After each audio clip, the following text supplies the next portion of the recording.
ባይ ዘ ዌይ የወሎ ህዝብ ከዚህ ነቋሪ አጥፊ አካላት ጋራ ሲዋጋ ሲደራደር በእንዲህ አይነት በማንነቱ ላይ በሚቃጡ ማንነቱ ላይ ዋጋ ሲከፍል የኖረው አሁን ከ400 ዓመታት በላይ እንደምታውቀው የኦልሞስት ከ12ኛ ክፍለ ዘመን መጨረሻዎች ወይም ኤርሊ 13 ሴንቸሪስ ልትለው ትችላለህ ጀምሮ ይሄ ነው የማይባል ከባድ የሆኑ መከራዎችን ሲያሳልፍ የመጣ ማህበረሰብ ነው።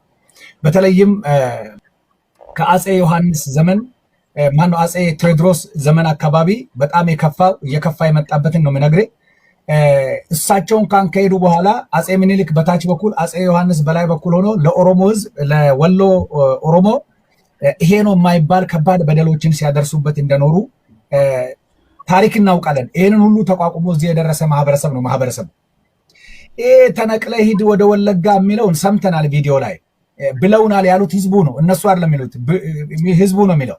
ሉክ መነቀል ካለበት እሱ ነው ከኢትዮጵያ ምድር ላይ ተነቅሎ የመን መግባት ያለበት። መነቀል ካለበት እሱ ነው ከኢትዮጵያ ምድር ላይ ተነቅሎ እስራኤል ሀገር ሄዶ መጠየቅ አለበት። ዘሬ ድሮ እዚህ ነው የጠፋሁት እኔ ከሰለሞን ዘመነ መንግስት ማለቂያ በኋላ ለሁለት ከተከፈሉ 12ቱ የእስራኤል ነገዶች መካከል እኔ ከይሁዳና ከቢንያም ወገን አይደለሁም። ነገር ግን ከቀሩት ከአስሮቹ ነገድ በሰሜን በኩል ኢዮሮብዓም ከነገሰባቸው በኋላም ከአሶራውያን ከሲሪያን ከተለያዩ የቃል ኪዳን ህዝቦች ካልሆኑ ህዝቦች ጋር የተጋባ በዛው እንዳለ የጠፋ በራሱ ውስጥ የጠፋ ዘር ውስጥ አንዱ ነኝ ብሎ የራሱን ዘር እዛ ሄዶ እንዲፈልግ እንጂ ኢትዮጵያ ውስጥ የሚፈልገው ዘር የለውም ይሄ አካል።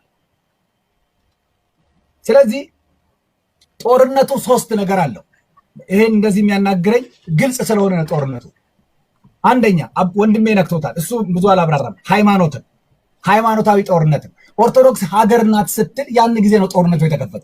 ምን ጥበቃ የኢትዮጵያ ብሔር ብሔረሰቦች እንደሚቀመጡ አይገባኝም። ኦርቶዶክስ ሀገር ናት ካል ከሀገር አይደለም። እኔ ፕሮቴስታንት ነኝ፣ እኔ ኦርቶዶክስ አይደለሁም። እና እኔ ምን ልሆን ነው? አንተ ሀገር ከሆንክ እኔ የት ልኖር ነው? የአንተ ኮንስቲቱሽን ውስጥ ልኖር ነው? እኔ የአንተ ሰይጣናዊ ጥፍጥፍ ውስጥ እኔ ልኖር ነው ያለሁት? ምን ማለት ነው? ክርስቲያን የሚባሉ አብያተ ክርስቲያናትን የሚመሩ ሰዎች ካድሬዎች ናቸው። መንፈስ ቅዱስንም አይሰሙም፣ የእግዚአብሔርን ቃል ሰው ደረቆች ናቸው። ሲጀመሩ ህዝቡም ያውቃቸዋል። ሲጀመር የሚጸልይም አይደለም፣ ስብሰባ ላይ ተቀምጦ የሚያዛጋብህ ነው። ረጅም ካወራ ምንም አይነት ከእግዚአብሔር ህልው ነገር ግንኙነት የሌላቸው እንጀራ በልቶ ሆዳቸው ያበጠ ለሆድ ያደሩ አንድ እግራቸው በዓል ቤት አንድ እግራቸው ፖለቲካ ውስጥ ቤተክርስቲያን ውስጥ የቆሙ ሆዳደሮች ናቸው። ሌቦች ናቸው። አጭበርባሪዎች ናቸው። እነኚህ ሰዎች ስለ ሳይኮሎጂ ባክግራውንድ እንደው ትንሽ ኦሪየንት ቢደረጉ ይታየኛል የሚሉትን አይነት ቅዠቶች ማስቀመጥ ይችሉ ነበር። አንድ ነገር ከዚህ በፊት ብለን ነበር፣ ታስታውሱ እንደሆነ ኦሮሚያ ለ3 ከፍለዋታል።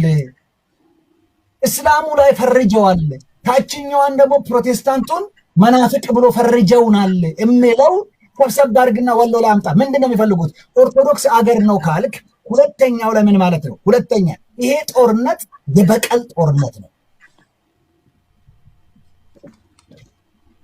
ሰይጣናውያን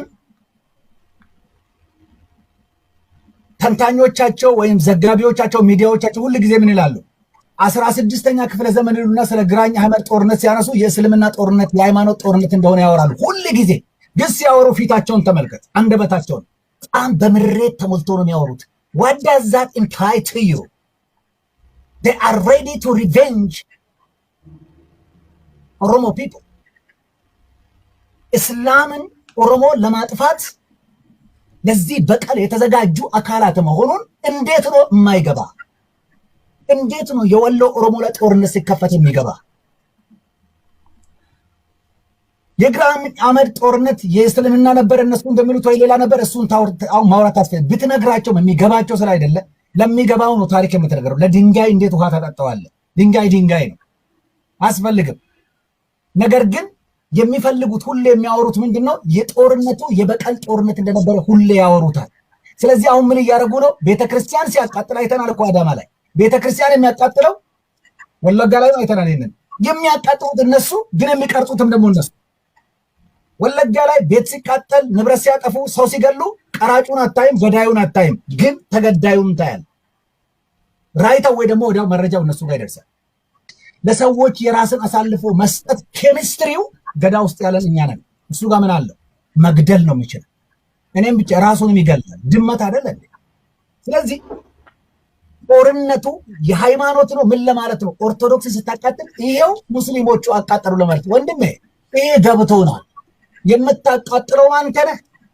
አቃጥልልን። እንደውም እንኳን አቃጠልከው ራስህ ጉጆ። እንደዛ ነው ጌም ሄድና 14 12 ክፍለ ዘመን በዛ ዘመን ለነበሩ ሰዎች ልታታልል ትችላለህ። this is 21st century now. You cannot game that kind of game, that kind of dirty game on this generation, especially ነፍጠኛስ ከአይነ ምድር የባሰ ነፍሱን ይማር ሃጫሉ ሁንዴሳ እንዴት አይነት ድንቅ ቃል አስቀምጧል። እነዚህን ማህበረሰብ የሚገልጥ በካ አጃፍ ቶርቶራፍ ረቃ አላቲፍ ሰሬ መሌ ከምብራ ማልቱ ረቃይ የገማ የበሰበሰና ጥንድ ባለበት ቦታ አሞራና ውሻ እንጂ ሌላ ምን ሊሰራ ይሄዳል? የአሃዳውያንን ፖለቲካ የጠነባ የገማ የበሰበሰ ፖለቲካ ነው። ከብስብስ ጋር ከገማ ጋር ከጠረና ፖለቲካ ጋር አብሮ የመቀመጥና የመብላት የመደራደር እየገማኝ በሽተኛ መሆን ካልፈለኩ በስተቀር አይቻል። ስለዚህ የመጀመሪያው የሃይማኖት ጦርነት ነው የሚለው የወንድሜ ኮንሰፕት እስልምናን ይሄው ቤተክርስቲያን እያጠፋ ነው ለማለት አንድ። ሁለተኛ ሀገሪቷ የክርስቲያን ሀገር ስለሆነች እስልምና እምነት የሚከተሉትን ከዛ ክልል ላይ ለማጥፋት ነው። ኦኬ ሀገሯ የኦርቶዶክስ ሀገር ነች ካልክ የኦርቶዶክስ ሀገር ነው፣ ሀገሩ ደግሞ የክርስቲያን ነው። ስለዚህ እስልምና ከዛ ሀገር እንዲጠፋ ትፈልጋለህ ማለት ነው። በዚህ ባይተወይ ሙሉ በሙሉ እጃቸው ካለበት አንዱ የአሃዳውያን ፕሮቴስታንት እምነት ተከታዮች ናቸው። ትላልቅ መሪዎቻቸው አውርቻለሁ። ስለዚህ ሃይማኖቱን ላይ ያተኮሩበት ምክንያት ከምድሩ ላይ ወሎ ኦሮሞን ማጥፋት ብቻ አይደለም፣ እስልምናን ከዛ ምድር ላይ ለማጥፋት ነው። አንተ ትጠፋለህ እንጂ እስልምናንም አታጠፋውም፣ ኦሮሞንም አታጠፋውም። ኦሮሞን ገላ ነው። ሁለተኛ ጦርነቱ የበቀል ጦርነት ነው። ቅድም እንዳልኩት የራስ ማን ነው ግራኝ አህመድን ጦርነት ሁሌ ስለሚያወሩ ኦሮሞን የማጥፋት የመበቀል ማንን ነው? በተለይ እስላሙን የመበቀል በቀሉ እስልምናን መበቀል ነው። በአንድ ጠጠር ሁለት ወፍ ነው። አንዱ ኦሮሞማን ከዛ ጋር ለማጥፋት ነው። ሁለተኛ ማነው ሃይማኖቱን ለማጥፋት ነው። ሁለተኛ እስላምን መበቀል ነው። ሶስተኛ ርስት የማስመለስ ጦርነት ነው። ማይካድራ ላይ ያደረጉትን ነገር ተመልከት። ትግራይ ውስጥ ገብተው የሰሩትን ነገር ተመልከት። ሴቶች ጭምር ሳይቀሩ ይሄ አልሞትም እያሉ እየጠቆሙ ማለት ነው።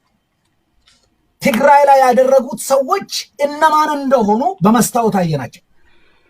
የምታውቀው ምኒልክ ሀገር ሲሸጥ ነበረ። ባለፈው 27 ዓመት ደግሞ ኢትዮጵያን ጥቅም ሲሸጥ የነበረው ብርሃኑ ነጋ ከኤርትራ ጋር ሆኖ አንዱም እሱ ነው። ብርሃኑ ነጋ ከግብፅ ገንዘብ ተቀብሎ ኤርትራ ውስጥ ተቀብጦ ኢትዮጵያን ለማፍረስ ሲዶልትበት ነው የኖረው። ባንዳ ነው። እሱ ብቻ አይደለም። አሁን በእነዚህ 3 ዓመት ደግሞ ባንዳው ምክትል ጠቅላይ ሚኒስትሩ ባንዳ ነው። አብን ባንዳ ነው። በየትኛውም የኦሮሚያ ክልል ባገኙት አጋጣሚ አብይ አህመድን ከዛ ጋር ጠርገውት የሚፈልጓትን የቅዠት ኢምፓየሯን ኢትዮጵያ ለማቆም የሚፈልጉትን ጥቅም ለማግኘት የማይቆፍሩት ጉድጓድ የለም። ለምሳሌ እኔ ተንኮል ከሚሸርቡ ሄዶ አሳይለም ቢያቀርቡ ነበረ ምመክረው።